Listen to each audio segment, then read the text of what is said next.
Yo mga pare, so ito na naman tayo, panibagong vlog na naman tayo. Ito na nga mga pare, magpapalagay nga tayo ng bagong pipe natin, canister na ngayon mga pare. So ito na mga pare, nakikita nyo binabaklas na ni kuya yung ating pipe na luma, yung mismong stock ng Honda RS natin. At ito nga pala ang ikakabit natin, mismong Suzuki canister mga pare. Kung nakikita nyo may UP lang yan, pero okay lang yan, wala yan epekto sa magiging tunog syempre, di ba mga pare. Habang binabaklas ni kuya yung mismong stock ng pipe natin mga pare, nag-offer siya, testingin natin yung mismong canister ng customer niya para naman malaman natin kung ano na magiging resulta nito. So tara, sound check tayo mga pare.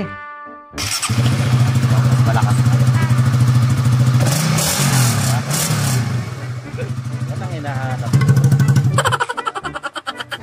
So yun na nga, narinig na natin ang sound check ng magiging resulta nito mga pare. Bali kasi yung sa akin mga pare, lalagyan pa ng adapter yan ni sir, yung mismo sinusukat niya kanina. So ayan, ibabalik na ni pare, ni sir. Ay basta si paring sir na yan, no? So ayan nga, salamat sa iyo pare. So ayun nga, ito yung mismong canister ko mga pare. So ayan, wala pang adapter yan mga pare. At ayan din naman yung palatandaan, yung mismong tupi. So ayan, wala pa siyang adapter. At yan mismo ang sinusukatan ni sir. At ayan din naman yung mismong stock pipe natin, ang RS na nakatanggal na yung catalytic at 51mm na rin na size. So ayan, PM nyo lang ako kapag gusto nyo bilhin. So ito na mga pare, papakita ko sa inyo kung saan located ng shop ni sir.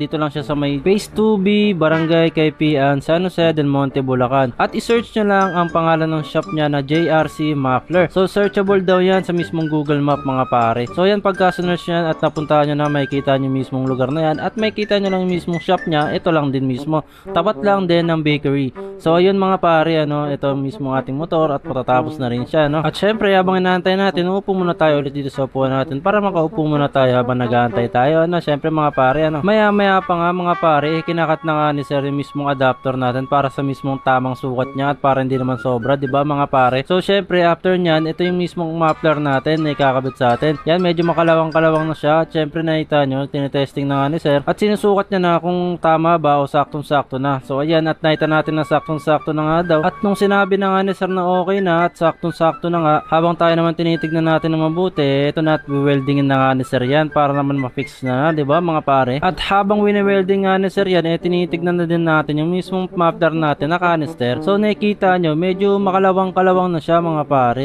So ayan, magre-request tayo kasi sir kung pwede bang magpa-bopping kahit konti lang. Ayan, nakikita nyo kasi meron siyang bopping na machine dyan. So syempre, pumayag naman si sir. So ayan, nakita nyo, medyo makalawang siya. At syempre, magsa-soundcheck na rin tayo. Testing muna. Testing.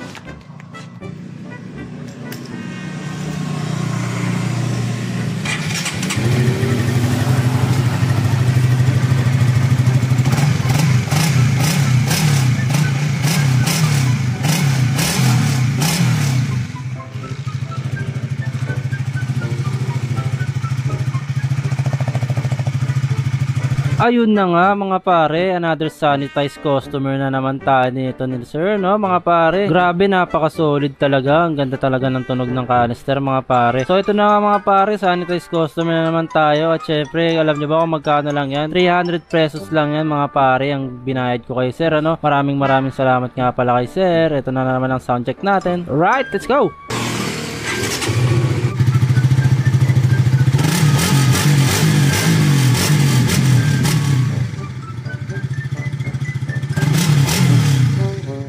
Grabe, napaka-solid talaga. Gusto ko kasi talaga yung stock lang, tas medyo may ingay siya. So yun, maraming salamat sa iyo sir. Maraming salamat. Follow for more mga pare. Alright, bye bye, peace out.